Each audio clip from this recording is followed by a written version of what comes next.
Donc, voici notre exercice d'application, deux exercices. Premier exercice, on dit de former deux phrases avec chacun des mots au sens propre et au sens figuré. Donc, les mots suivants, clé, propre et brillant. Donc, de former des phrases personnelles avec ces trois mots. Une première phrase, employer le mot au sens propre et une seconde phrase, employer le même mot au sens figuré. Deuxième exercice, on dit de compléter ces phrases avec les mots suivants. Donc, les mots pied, profond et donner leur sens d'emploi. Première phrase, on reconnaît le bon maçon au point du mur. Il est dans un sommet point. Le point de la chaise s'est cassé. Nous avons un puits point dans notre école. Donc, on complète les pointillés avec les mots pied et profond tout en indiquant leur sens d'emploi. Soit il est employé au sens propre ou au sens figuré. Donc, nous allons tenter de donner des réponses à cet exercice d'application pour consolider les acquis sur le sens propre et le sens figuré. Donc, réponse.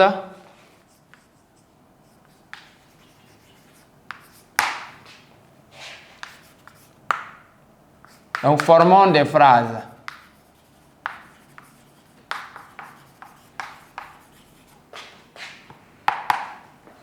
Le mot clé.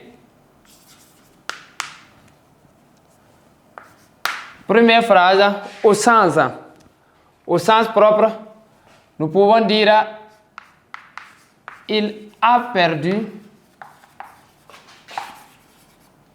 la clé de sa maison. Il a perdu la clé de sa maison. Ici, le mot clé est employé dans quel sens? Clé de sa maison, clé ici, c'est un outil qui permet d'ouvrir une maison, une porte, etc. Donc, il a perdu la clé. Donc, tout un chacun, nous tous, nous pouvons perdre nos clés. Donc, le mot clé, nous disons qu'il est employé dans un sens concret, dans son premier sens. Donc, par définition, il est employé au sens propre, car le sens propre d'un mot, c'est son sens concret. Nous pouvons voir la clé, nous pouvons retrouver la clé, nous pouvons toucher la clé. Donc, clé est un mot employé au sens propre. Au sens, donc ici, clé est employé au sens propre. Sens propre. Au sens figuré.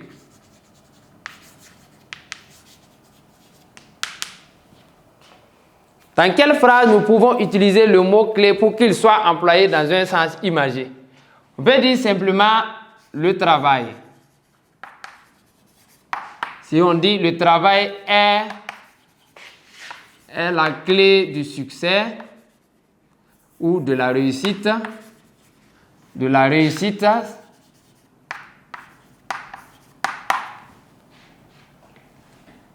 ici, le mot clé est différent d'un outil qui permet d'ouvrir une porte. Cette phrase voudrait dire simplement que le travail ici nous permet de réussir. Donc, on peut dire le travail nous permet de réussir. Donc, ici, nous voyons que le mot clé est employé dans un sens imagé, concret. Donc, clé qui permet d'ouvrir, de sécuriser. Donc, clé ici qui permet de réussir. OK. Passons au mot propre. Le mot propre. Au sens propre. Au sens propre, nous pouvons dire notre école est propre. Si nous disons notre école est propre, pour tous les élèves, vous voyez, dans la cour de l'école, il n'y a pas de saleté. Donc, on peut constater, on peut voir, donc c'est observable, donc propre, pas de saleté pas d'impurité. Donc ici, propre est employé dans son premier sens. Donc au sens propre. Nous pouvons encore l'employer dans une phrase dans laquelle le mot propre aura un autre sens que son premier sens. Donc au sens figuré, on peut dire l'élève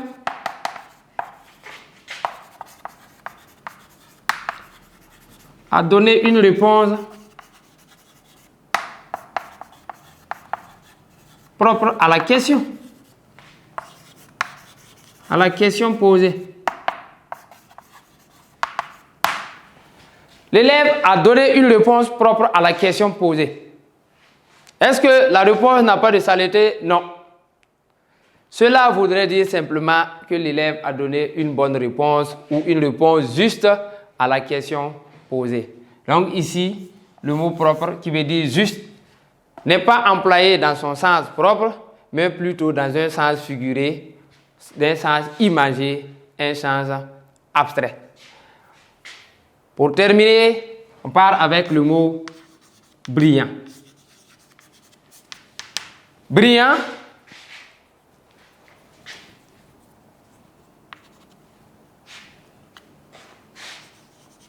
au sens propre et au sens figuré. Le mot brillant, qui veut dire qui brille, luisant. Donc nous pouvons dire mon voisin a un habit brillant. Si je dis mon voisin a un habit brillant, je peux constater, je peux voir l'habit de mon voisin qui brille. Donc, brillant ici, nous pouvons dire qu'il est employé dans un sens premier. Par contre, si nous disons que Ali est un élève brillant, ou encore mon voisin a un habit brillant, mon voisin est un élève brillant. Nous ne pouvons pas voir mon voisin ou encore Ali qui brille, mais simplement brillant veut sous-entendre un bon élève. Un bon élève. Donc, comme on peut remplacer brillant par un bon élève, nous disons simplement que le mot brillant n'est pas employé dans son sens premier, mais dans son sens imagé, comparatif ou dans un sens abstrait. On ne peut pas toucher, on ne peut pas voir. Nous passons à l'exercice numéro 2. Donc, voici entre autres des phrases que nous pouvons former avec ces trois mots-clés propres, brillants, dans les deux sens. Le mot-clé qui signifie outil qui sert à ouvrir ou à fermer, à sécuriser, c'est son premier sens. Donc, nous pouvons l'employer dans une phrase dans laquelle il aura toujours son sens premier. Nous pouvons dire, j'ai perdu la clé de ma maison. L'élève a perdu la clé de la classe. Ou nous pouvons l'employer dans un sens figuré pour dire que le travail est la clé seulement du succès ou encore la clé de la réussite, car le travail permet de réussir simplement. Si nous venons au mot propre, propre qui veut dire dans son sens premier, pas de saluté, nous pouvons l'employer dans une phrase où il aura toujours le même sens, pas de saluté. La cour de l'école est propre. Une phrase simple, nous disons la cour de l'école est propre. Nous voyons dans la cour de l'école, il n'y a pas de saluté.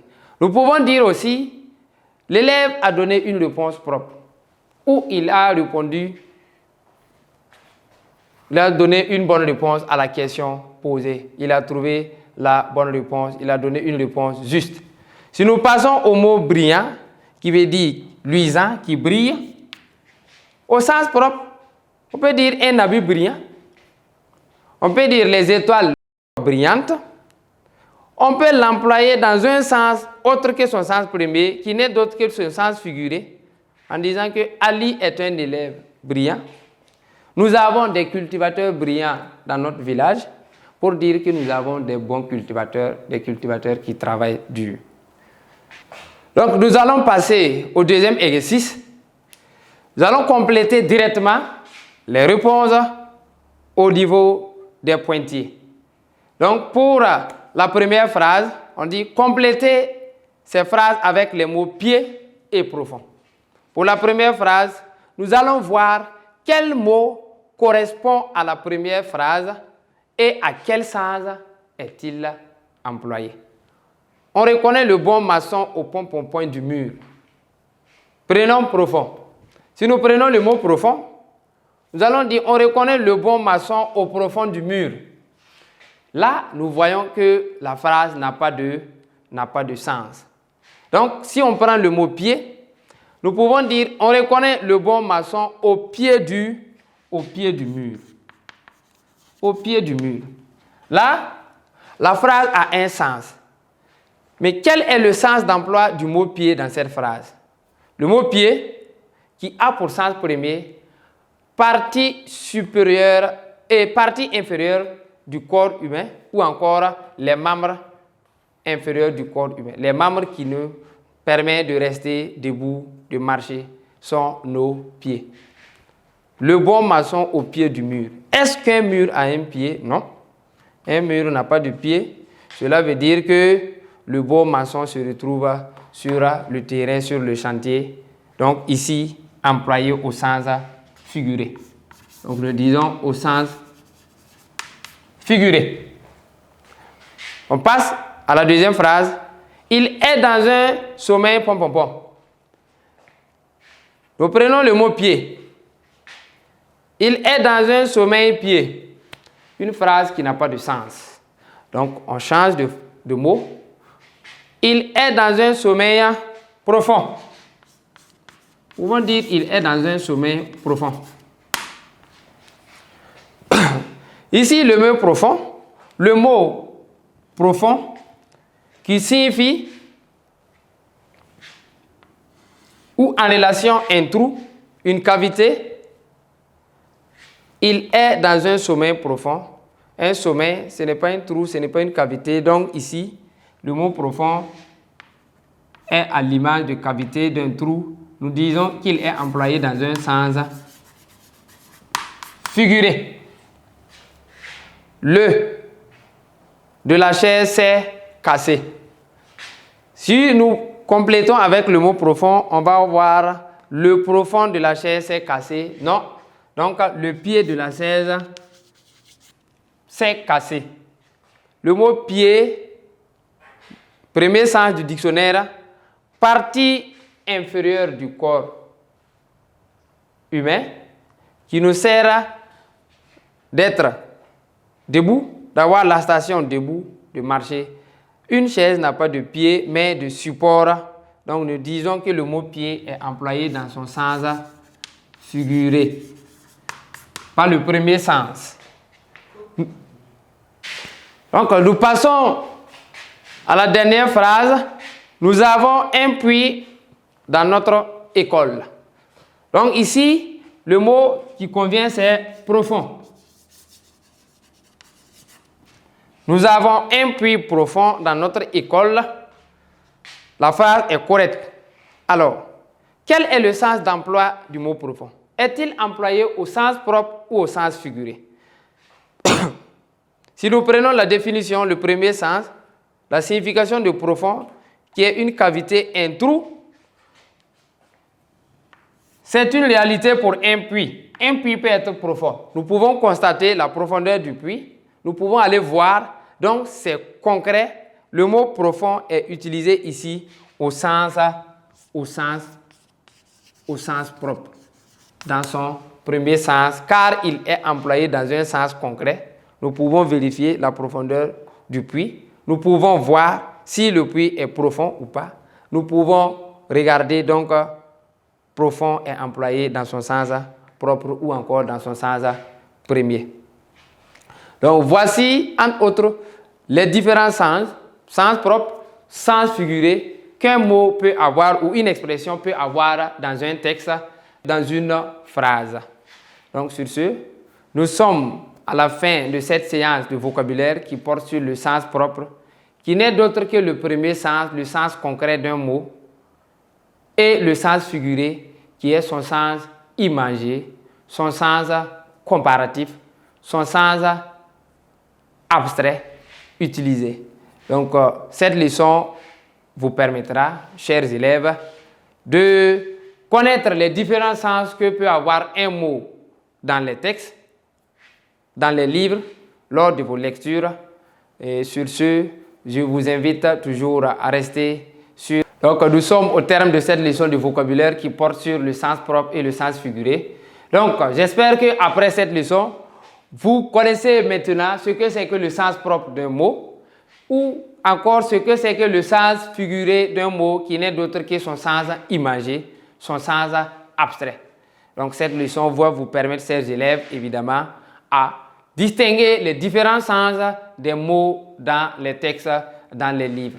Sur ce, je vous invite toujours à rester sur la plateforme École au Burkina pour des leçons de grammaire, de vocabulaire, d'orthographe en classe de 5e dans les jours à venir.